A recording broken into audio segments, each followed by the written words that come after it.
ایک ہم لوگوں پہ مسلمانوں پہ ایک ایسا ہتھیار ہے جسے ہم اب یوز کرنا ہی بھول چکے ہیں، بالکل استعمال میں لانا ہی بھول چکے ہیں۔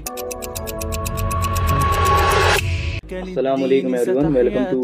Day 38 of our series of reminders for youth. آج میں اپنے تھاٹس شیئر کروں گا، مطلب آپ لوگوں کو بتاؤں گا دعا کے بارے میں۔ دعا اسلام میں کتنی افضل بتائی گئی ہے، اور اگر آپ دیکھیں کوئی سی بھی عبادت کا اینڈ ریزلٹ دعا ہی نکلتا ہو، چاہے وہ حج ہو یا قرآن کی تلاوت ہو یا پھر نماز پڑھنا ہو۔ اور دعا کا سب سے پہلا فنڈا یہی ہوتا ہے، جب آپ دعا مانگ رہے ہیں تو آپ کو یقین ہونا چاہیے کہ یہ دعا قبول ہونی ہی ہونی ہے، کیونکہ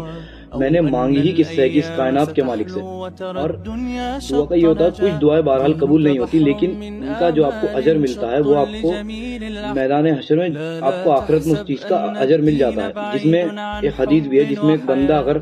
اپنے وجہ سے آخرت میں اجر ملے گا وہ دیکھ لے تو وہ یہ دعا کرے گا وہاں پہ کھڑا ہو کے کہ اللہ میری کوئی دنیا میں دعا ہی قبول نہ ہوتی۔ تو قرآن میں دیکھیے اللہ تعالیٰ نے کہا ہے، جس کا ترجمہ یہ نکلتا ہے کہ میرے سے مانگو میں دوں گا۔ اب جب آپ کو اس چیز پہ تقویٰ ہو جائے کہ مطلب ایک تو زبان سے کہنا ہے بہت آسان ہے، لیکن اگر اس چیز کو آپ اپنے دل میں فٹ کر لیں کہ اگر اس نے کہا ہے کہ میں دوں گا تو وہ دے کے ہی رہتا ہے، کوئی ایسا نہیں کہ وہ ٹال مٹول کرے یا نہیں دے، وہ ہمیشہ بس یہ ہے کہ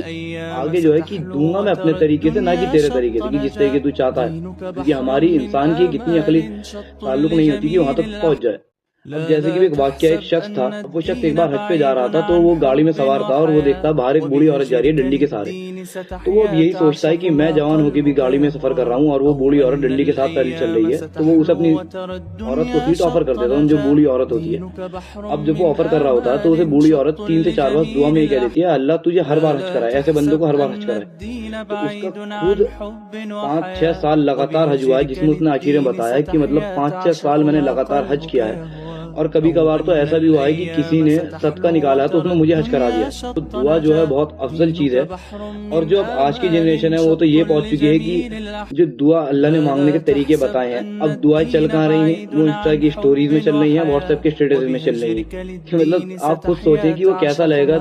کہ اللہ تعالیٰ آپ کے واٹس ایپ کے اسٹیٹس دیکھ رہا ہے یا یہ چیزیں دیکھ رہا ہے۔ تو زیادہ افضل یہی ہے کہ آپ دعا جو ہے اپنی عبادت کے بعد مانگیں، اور انشاءاللہ میں اگلی ویڈیو میں بتاؤں گا کہ جو ایک تو مقرر مین جو وقت بتائے گئے ہیں، افضل وقت جو بتائے گئے ہیں کہ اس میں دعائیں قبول ہوتی ہیں، دعا مانگنے کا طریقہ۔